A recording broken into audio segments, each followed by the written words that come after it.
గౌరీ సోమనాథ ఆలయము నక్షత్రాకారంలో రూపొందించబడిన ఆలయము. ఈ ఆలయంలో 6 అడుగుల ఎత్తైన నల్లరాయి శివలింగం ఉంది.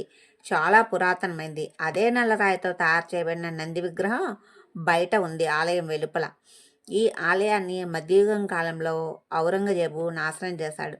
కానీ ఈ ఆలయం మాత్రం చాలా బాగుంది. 3 అంతస్తుల్లో ఉంది. మెట్లు ఎక్కడానికి కూడా చాలా కష్టము. క్రాస్‌గా ఉన్నాయి మెట్లన్నీ. అవన్నీ ఎక్కి చూసి అంటే మళ్ళా మనం నడుస్తూ ఉన్నాం గదా పరిక్రమకి. కానీ బావుంది గదా ఆలయం అని నేను అలాగే కష్టపడి పైకెక్కి 3 అంతస్తులు ఎక్కి చూసి వచ్చాను. కానీ నాకైతే చాలా బాగా నచ్చింది ఈ ఆలయము. తర్వాత ఈ ఆలయాన్ని చూసి కొన్ని ఫోటోస్ తీసుకున్న తర్వాత, వీడియోలు తీసుకున్న తర్వాత పక్కనే ఆనుకొని ఆంజనేయ స్వామి మందిరం ఉంది. అక్కడ ఆంజనేయ స్వామి పడుకొనున్నారు. మొత్తం సింధూరం గూడా మంచి డార్క్ కలర్‌లో ఉంది. సింధూరం లైట్‌గా గూడా లేదది. అలా పడుకొనున్నారు ఆంజనేయ స్వామి. ఆంజనేయ స్వామి పక్కన పెద్ద గదుంది. అది పెద్ద మూర్తి అనమాట ఆంజనేయ స్వామి మూర్తి. తర్వాత ఈ ఆంజనేయ స్వామి మూర్తిని దర్శించుకున్న తర్వాత మళ్ళా అక్కడి నుంచి కొంచెం ముందుకు వెళ్ళాము. కొంచెం ముందుకు వెళ్తే ఒక శివాలయం వచ్చింది. పేరు తెలీదు కానీ, ఆ శివాలయంలో విగ్రహం అంటే బిల్డింగ్ పైన ఒక పెద్ద మహాదేవుని విగ్రహం ఉంది. కింద మాత్రం ఆలయం ఉంది.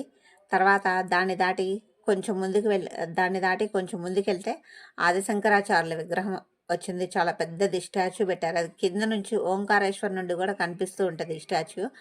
అక్కడ ఆ స్టాచ్యూ దగ్గరికి వెళ్ళాము మేము. పర్వత పరిక్రమలో భాగంగా ఆ స్టాచ్యూ వచ్చింది. తర్వాత దాన్ని దాటి కొంచెం ముందుకు వెళితే పురాతనమైన ఆర్చ్ వచ్చింది.